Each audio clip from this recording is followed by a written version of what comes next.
श्रमिक वर्ग से लेकर के उच्च वर्ग तक हर व्यक्ति इस अभियान के साथ जुड़ा हुआ। एकता का अद्भुत संगम मीडिया ट्रायल होता है, बदनाम किया जाता है, खूब उसके बारे में लिखा जाता है। फेक अकाउंट बना करके जातीय संघर्ष की स्थिति को पैदा करना चाहते हैं। कांवड़ यात्रा पर सिलसिलेवार तरीके से चल रही सियासी कलह में अब सीएम योगी आदित्यनाथ ने भी एंट्री मारी है।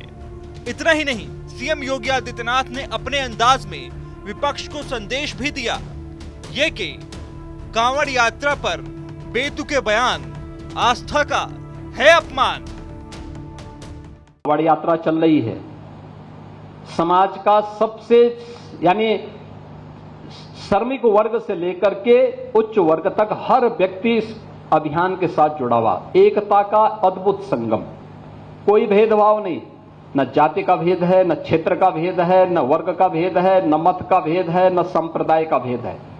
हर हर बम बम बोलते हुए जाते हैं, 300-400 किलोमीटर पैदल जाते हैं, फिर वहां से जल लेकर के कावड़ को कंधे में रख करके फिर उसी प्रकार से उसी भक्ति भाव के साथ चलते हैं।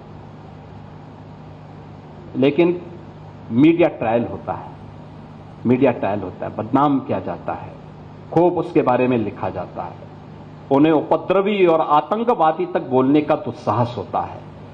यह वह मानसिकता है जो हर प्रकार से भारत की विरासत को अपमानित करना चाहती है। यही वे लोग हैं जो आज सोशल मीडिया प्लेटफॉर्म का फेक अकाउंट बना करके जातीय संघर्ष की स्थिति को पैदा करना चाहते हैं।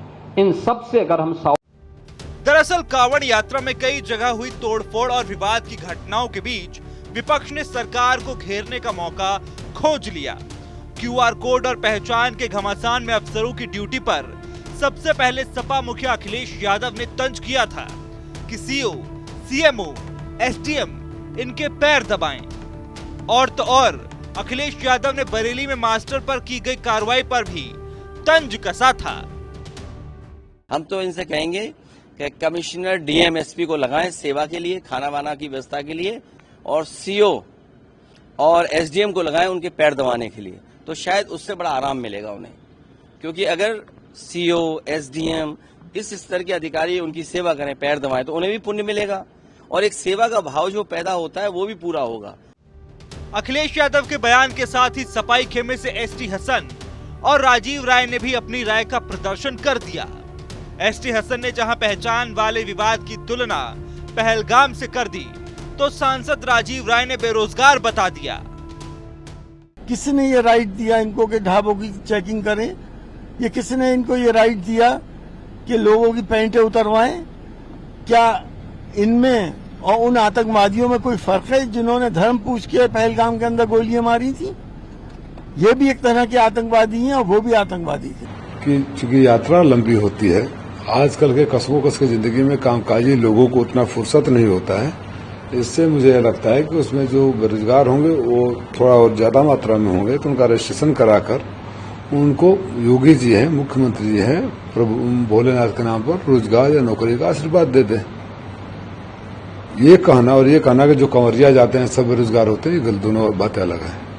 अब बयानों की फहरिस्त में नगीना वाले सांसद चंद्रशेखर से लेकर कांग्रेस के दिग्गज दिग्विजय सिंह का नाम भी जुड़ गया।